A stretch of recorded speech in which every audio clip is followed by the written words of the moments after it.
I think I said last week, sometimes we try and do that on camps. So we might let outside providers do those activities on camps and we can sit and sort of mark it off while they're on camp, but not everyone gets to go and not all schools have camps. So Adventure Challenge, I love because it's something you can do. I spoke about rainy weather days where you can't get out on the field. This is something you can still do in the classroom.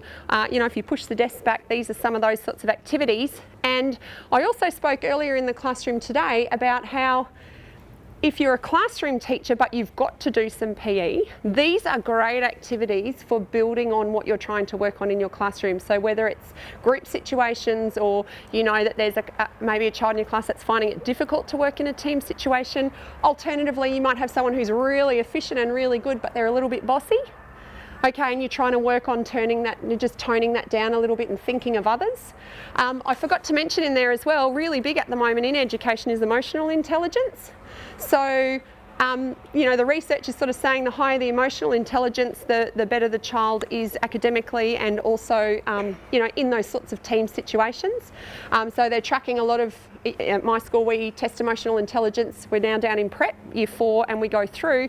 So you may have a child that comes to you, you might have a year 4 class in your first year out, and it allows you to pull up the file of the child and you can see exactly where they're tracking with that. So if for some reason they're on A's, then all of a sudden they've got a C in PE or maths or science or whatever subject, you might be able to say, well, okay, hang on a second, their emotional intelligence is rating pretty high, what's going on? How can I get that child to come back up? And that upper primary year 6 level is when they start having lots of changes. You know, adolescence comes and some of them are hitting that early. I've got a little boy in year 5 at the moment whose voice is so low, he's actually already reaching that, so his voice has dropped. And so, you know, we're tracking along, looking at their emotional intelligence and how that affects outside as well as inside classroom activities. I have 18 cricket stumps. So again, these are just things that might be around your school. They're plastic, they're not going to hurt anybody. If you don't have these, you could use, I mean, I can think of a variety of things that you could use, but you want something that's able to be gripped like this in the hand. So what I need is 2 groups of 9 people. So again, remember, and I noticed it before in the classroom, Mia asked for you guys to give some opinions and it took a while for people to put up their hand. How are you going to be as a teacher if you're asking your kids to be involved in the lesson and no one puts their hand up? Which is what happened before. We maybe had 1 answer or 2 answers. So I always try and think, treat others the way you want to be treated. If you as a teacher want your kids to be involved and you've planned this amazing lesson and you get in the classroom and you ask for their ideas and they all sit there in silence, that's your lesson gone. You know, you've got to get them, you've got to get their attention. So I'm going to ask for 18, 2 groups of 9 people to stand up and come and grab a wicket each, 1 wicket each. I'm going to get 1 group of 9 here and 1 group of 9 over here, and I'm going to get you to form a circle. So grab a wicket, number 1, 2, form a circle of 9 people. In this scenario, if you say what the game is while the children are sitting over here, by the time they get up to come to the circle, they'll probably have forgotten the instructions. So I always find it's better to get the situation sorted first, get them where they need to be. Probably if this was my year 3 class, I'd say put the wicket down and do not touch it, because you'll have lots of, you know, balls are the worst things. They just, you know, sensory, we're all sensory. Second thing I'd probably be saying is please don't rip the grass up. All right, I often say the grass is my carpet, that's my classroom. If you rip my grass up, it ruins my oval. You're not going to do that in the classroom. So just thinking about all these things while you're teaching. So in this activity, Adventure Challenge activity, everybody's going to have a wicket. And I want everybody to have the wicket in their left hand. So again, think about it. Does everybody understand what left is? Does everyone know what their right is? How can, if someone's got it in their right hand, how can you point out it's in the wrong hand without embarrassing them or making them feel silly? So when you stand up, the wicket's going to be in your left hand. Basically, your wicket has to get all the way around the circle and back to you without any wickets dropping on the ground. So we would set this as a task. We would give them what we want to see as the end result first. I'd probably give them a couple of minutes to discuss it. How are you going to do that? How are you going to get your wicket and all the other wickets around the circle and back to the person where they started? So you would want some discussion going on. And so this is where you'll start to notice who has leadership qualities, maybe who is too dominant, maybe who's sitting back, but you know that they're really good at thinking and they're good at higher order thinking. And so your job as the teacher would maybe be to go around and say, oh look, I really like your idea here, that's great, But I've noticed over there you seem to be thinking, a lot about this situation. What are your thoughts? So just helping to guide that discussion process, because kids up to 12, they're not really good at sharing, more so in the younger years, but also listening to other people's advice and being open to that. So we talk a lot about that, being open-minded, okay, and being prepared to listen to other people. So if I said to you right now, all right, stand up, wicket in your left hand. I'll give you maybe 1 minute if you want to talk in your circles, because it's going to be a race between the two groups. How would you get the wickets around the circle without them dropping on the ground?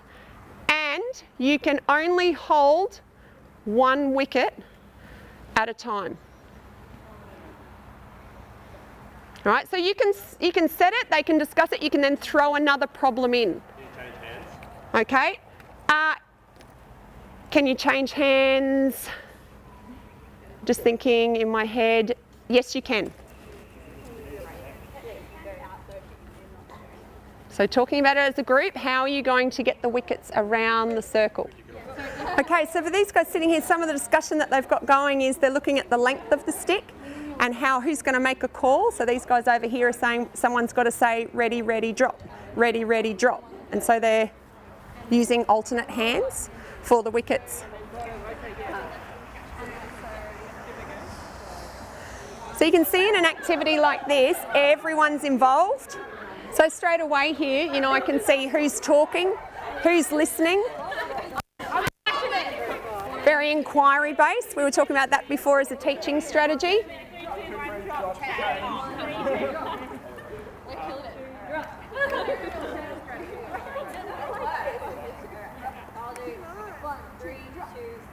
Drop change. 3, 2, 1. Drop change. I think we should all turn. Oh, you messed with us. All right, I'm going to finish just there. If I can have the group's attention, I'm going to see if each group can show us what they've got so far. Or you can see that this could expand for probably a good 15 to 20 minutes of your lesson, and you could be ticking off some outcomes while they're working. So part of your PE mark or part of your classroom mark might be on their effort, or it might be on their ability to work with others. There's lots of things that you need to be able to tick off. So this is a great way for you to be at the back. So they're actually learning and they're inquiring themselves, and they're peer teaching. All right, they're collaborating with each other to learn. I'm not having to do a lot. So this is a great activity for you to be going around and ticking off some outcomes. So if I start with this group here, what's this strategy that you came up with to use for using the wickets? 1, 2. So show us what you've got and we'll see if we're successful. Everybody ready? Okay. 1, 2, drop. 1, 2, drop. 1, 2, drop. 1, 2, drop. Great. Thank you, that group. This group over here, let's see if it's something different. So show us what you've got over here. 3, 2, 1, drop change. 3, 2, 1, drop change. 3, 2, 1, drop change. 3, 2, 1, drop change. Yeah. Great. So just a different way of saying it. Okay, I've seen some groups do it and they all throw it in the air, and that just causes absolute bedlam. But that's how a lot of people think, and that's okay, and we say that. Great idea, I really like how you're thinking. Was it successful? No, but did we get other things out of it?